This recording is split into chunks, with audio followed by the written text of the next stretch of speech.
Okay, here we go. Next question. Next question. Hydroponic vegetables. We had both of those questions at the same time. So hydroponic vegetables. What is the appropriate bracha to make on hydroponic vegetables? So let's give a little bit of a background over here. So there's an interesting first let's explain what hydroponic vegetables are. I didn't know until the question was asked. I'd heard of it and I knew there's a machlekes about it. I'll tell you what I knew before researching this, that there's a dispute whether you make adama, like any other vegetable that grows, or perhaps it's a shahakal. Why it is a shahakal? Because hydroponic vegetables are really growing in water. They're not growing in soil. Okay? So since it's not getting its nutrition from the ground, perhaps it's a shahakal, and it's becoming more and more out there in the world, especially as farmers are looking to save space. They can grow stacks of vegetables out of the ground using the original seeds that were there, and they could also keep it more contained and perhaps protect it from bugs.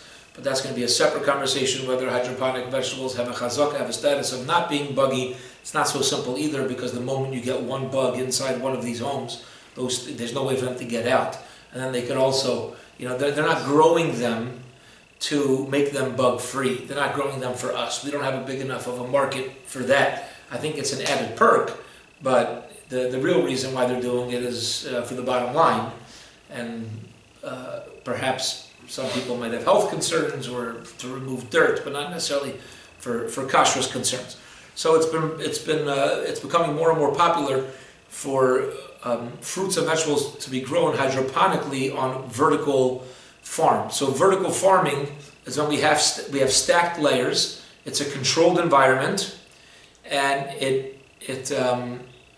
the advantage for a farmer also is that it allows for year-round production. Okay. Also, he's not limited to seasons because you can climate control the area. Okay. Now,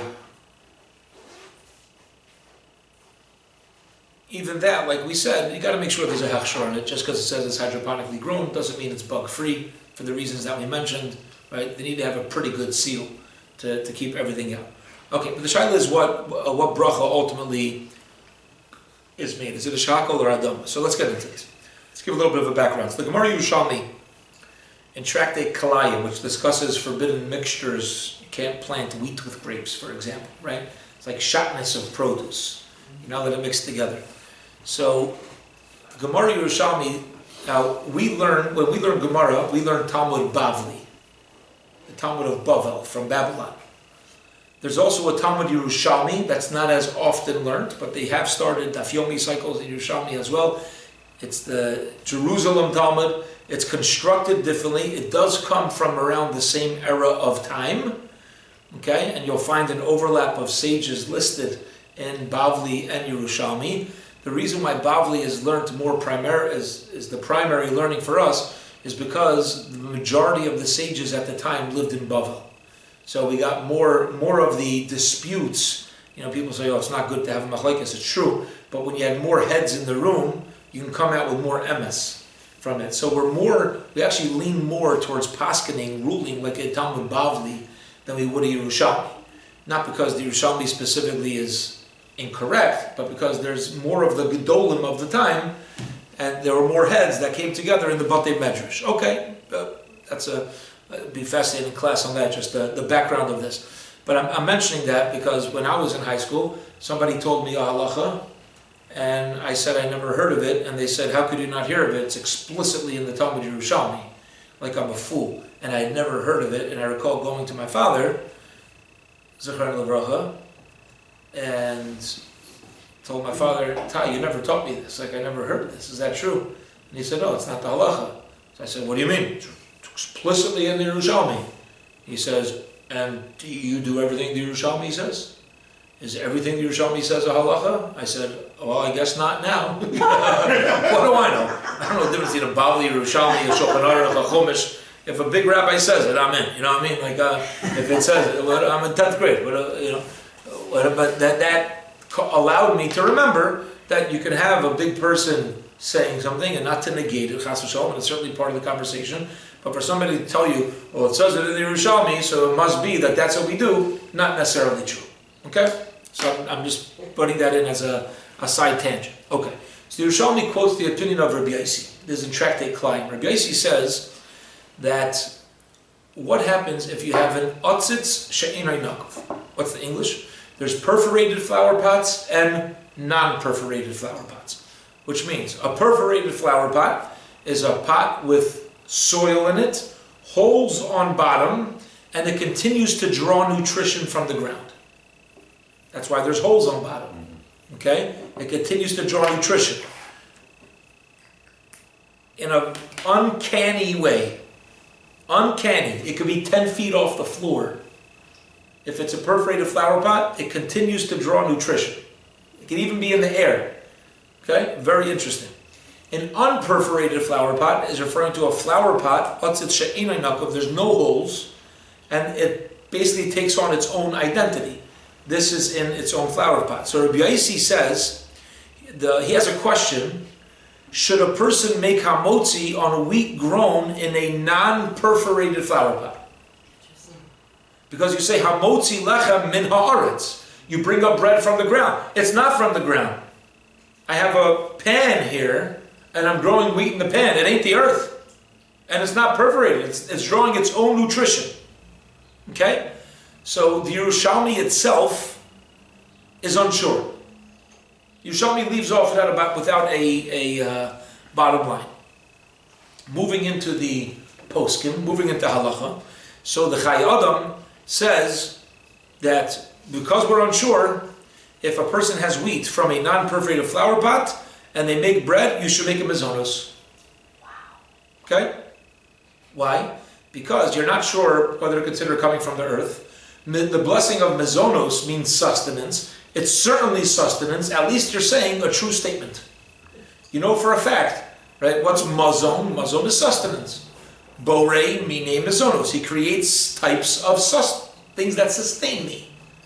So since the sweet sustains me, the Chai Adam says you're going to make a mizonos, and if you eat enough of it, you'll make you'll bench. You'll say a Birchas Hamazon afterwards. But the appropriate first blessing, says the Chai Adam, is going to be mizonos.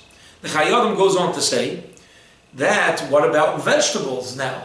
That's the Yerushalmi. What about if you have vegetables in a non-perforated flower pot? And he says that one should recite a shahako, consistent with his approach.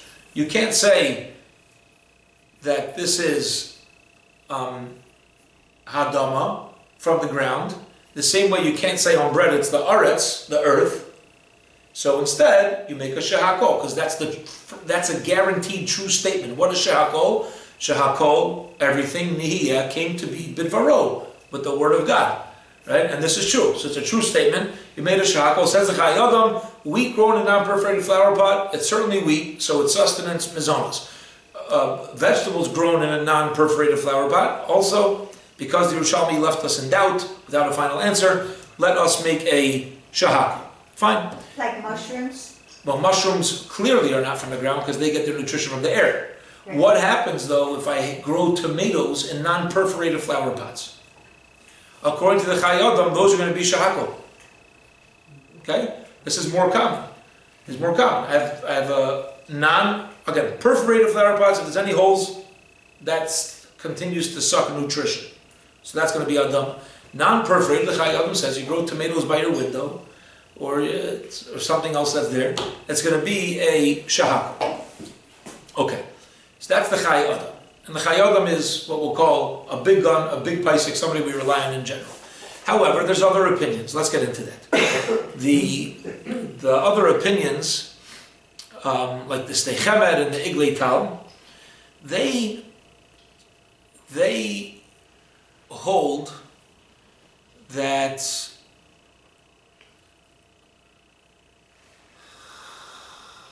it should be Adama. Why? Because they say that even the Yerushalmi, which had a question about what to do with the wheat, is only because the word aretz itself means earth. Earth. Soil. That's what aretz is. Okay? And there, the Yerushalmi can be in doubt. Well, you're going to call this, it's not connected at all. Is this part now of planet Earth? It's on top of planet Earth. But we're uncomfortable with the word aretz, they say. But they're not on. But the word ha'adama on vegetables, they say, is not limited to actually soil in the ground. Ha'adama could mean that you got this min ha'adama, you got this from adama, soil. Why can't that be called adama? Right? You reach down into the earth. You pick up the earth and you say, this is Adama, this is earth. Pick it up. But you're not going to say, this is the Aretz. It's no longer the Aretz. So they want to disagree with the connection that the Chai Adam makes between the wheat and the vegetables. And they actually paskin that in a non-perforated flower pot, the bracha is going to be Adam. Okay, now we can guess that when it comes to hydroponic vegetables, the same machlokes is going to exist between the Chai Adam and the Iglei Tal and the Stechem.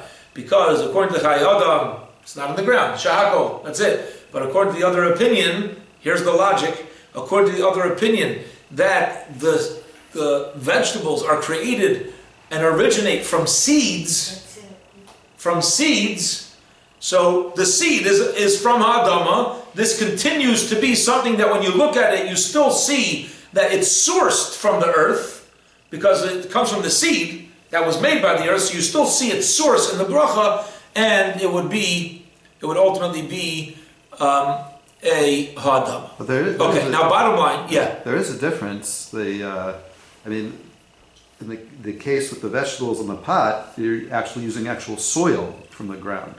But here you're not using soil at all. It's growing from the water, right? As opposed to like the mushrooms that are growing from the air. Right. So what you want to make a discrepancy between is the soil and the seed. Right. Okay. But these Paiskim want to say that as long as you see its source, it's going to be Ha'adam, because you needed the ground to grow this.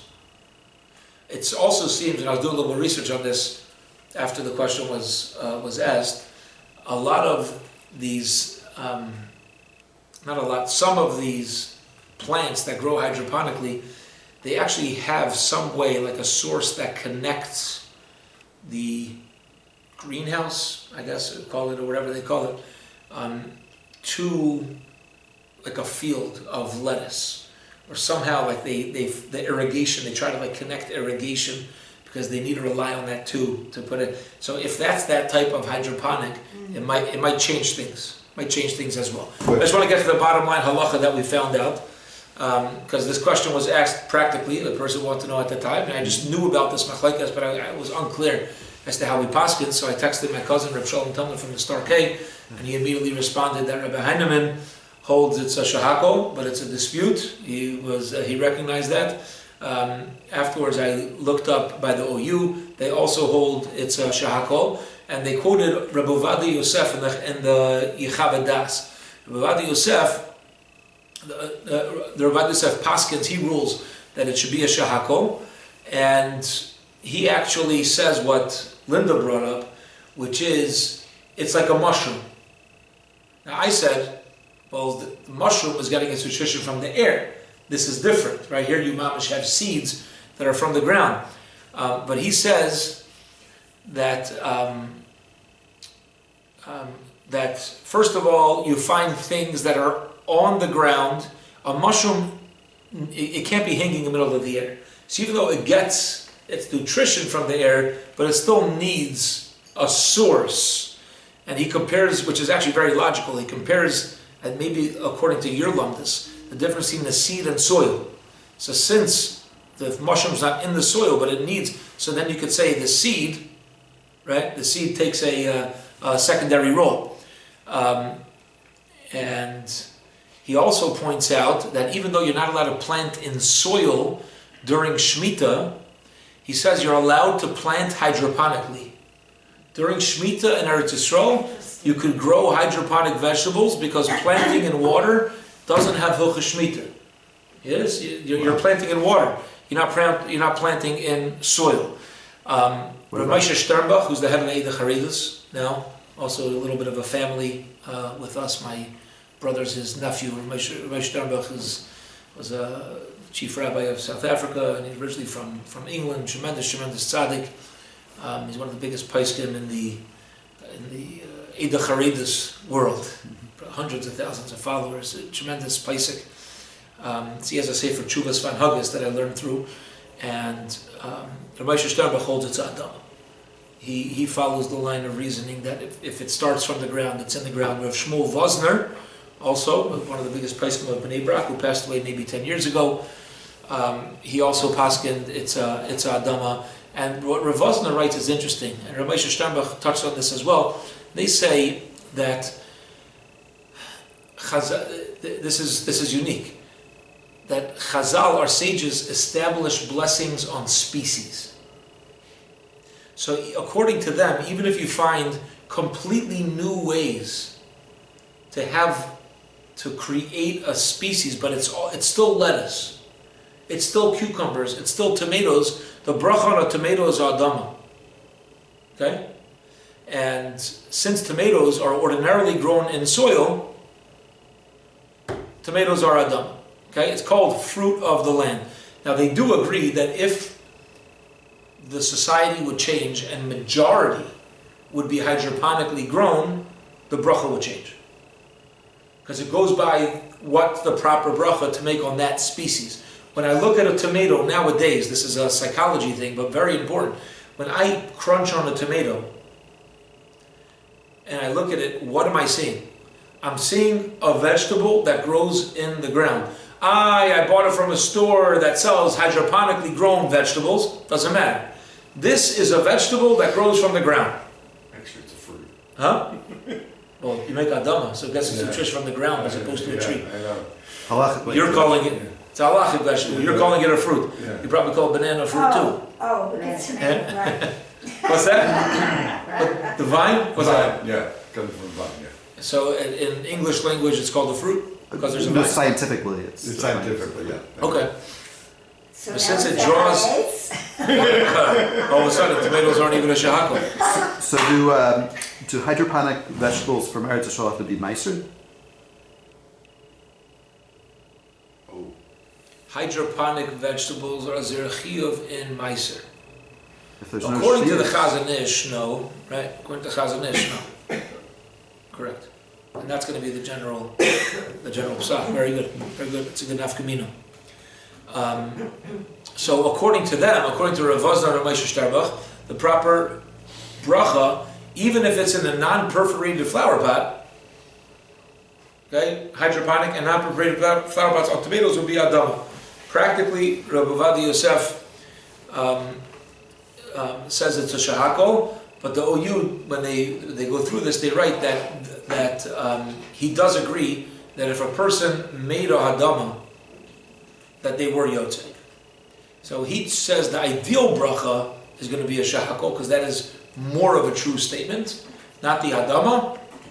But b'diavad, if it was to be, if a person did make the hadama, then it will still be okay. Okay, we'll hold it here. Red.